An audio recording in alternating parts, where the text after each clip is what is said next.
அனைத்து கட்சி கூட்டத்தில் தொடர்ந்து பேசிய சிபிஎம் மாநில செயலாளர் பி. சண்முகம், தமிழகத்தில் எஸ்ஐஆருக்கு எதிராக விழிப்புணர்வை ஏற்படுத்தி கண்டன போராட்டங்கள் நடத்தப்பட வேண்டும் என்றும் கருத்து தெரிவித்துள்ளார்.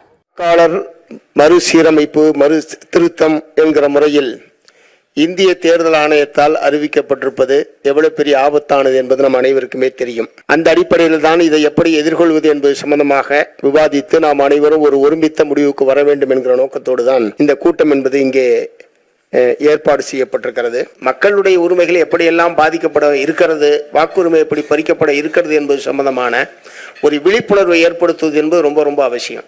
தமிழ்நாடு போன்ற ஒன்றிய பிஜேபி அரசினுடைய மாநில உரிமைகளுக்கு எதிரான அல்லது மக்கள் உரிமைகளுக்கு எதிரான எல்லா பிரச்சனைகளையும் வலிமைக்க எதிர்ப்பு கருத்துக்களை நாம் தொடர்ந்து வற்புறுத்தி வந்திருக்கோம். நம்முடைய எதிர்ப்பை வலிமையாக பதிவு செய்து வந்திருக்கிறோம்.